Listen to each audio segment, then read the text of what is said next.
السلام عليكم. احنا بنشتري راجل، جملة سمعناها كتير لحد مع الوقت ما اتجردت من معانيها وبقت أداة للسخرية على السوشيال ميديا.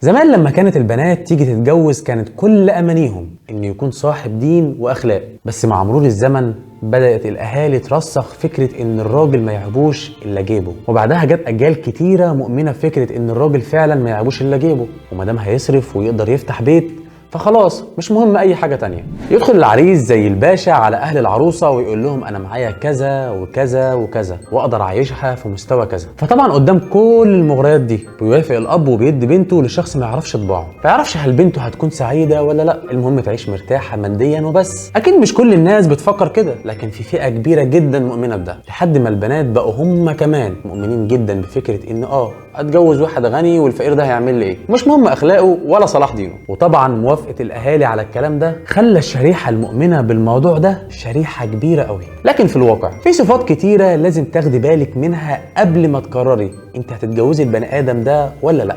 وطبعا الصفات دي اكيد مش من ضمنها انه يكون وسيم وطويل والكلام ده كله، ويؤسفني اقولك ان عنصر الحب حتى لوحده مش كفايه، ولا تدينه لوحده كفايه. الحياة مليانة بمشاكل ومواقف كتيرة، وعشان نقدر نعيش في سلام جزئي، لأن بطبيعة الحياة بيمر فيها الحلو والوحش، الخناقات والفسح، فلازم شريك الحياة يكون فيه أساسيات، والأساسيات دي أنت لوحدك اللي لازم تحدديها. طبعا هو لازم يكون متدين، بس كمان لازم الإسلام يكون واضح في سلوكياته الحياتية وتعاملاته، وده الأساس. النقطة اللي بتيجي بعد كده إن حضرتك لازم تتناقشي مع نفسك إيه الصفات اللي أنا أحب إنها تكون في شريك حياتي، ومن غير الصفات دي أنا ما أقدرش أقبل أو أعيش معاه. ولازم تكوني صادقة جدا مع نفسك، لأن كل ما تكوني صادقة وواضحة مع نفسك كل ما هتقدري تحددي الصفات دي بمنتهى البساطة. يعني هل بتقدري تعيشي مع واحد كذاب أو واحد بخيل أو واحد بيعرف ستات عليكي؟ أكيد لا طبعا، أنا عارفكم. او واحد مثلا روتيني، يعني من الشغل للبيت ومن البيت للشغل، ما بيحبش الخروج ما بيحبش التجديد في حياته. لازم تشوفي الصفات الملائمه ليكي ولطبيعتك، يعني ما ينفعش انت تكوني ما بتحبش الخروج من البيت وتتجوزي واحد بيحب السفر والفسح. الحياه مش هتمشي وهيكون فيها مشاكل كتير. انت اللي لازم تحددي الصفات اللي عايزه تعيشي معاها، وعلى الاساس ده بعد اساس الدين والاخلاق تبداي تقرري. ناس كتير حبوا واتجوزوا عن حب، ولكن الحياه ما قدرتش تستمر ما بينهم لان البنت والولد ما كانوش عارفين نفسهم كويس، ولا عارفين ايه الصفات الحقيقيه اللي محتاجينها في شريك حياتهم. وناس كتير اتجوزت شخص ملتزم وعلى خلق، لكن الطبائع الحياتيه ما كانتش ملائمه وما قدروش يكملوا. والاتنين كويسين والاتنين ملتزمين، لكن الطبائع مهمه جدا اننا نحطها في اعتبارنا، والتكافؤ في البيئات كمان. اما بالنسبه للحاج والحاجه يبقى سلموا لنا عليهم بقى.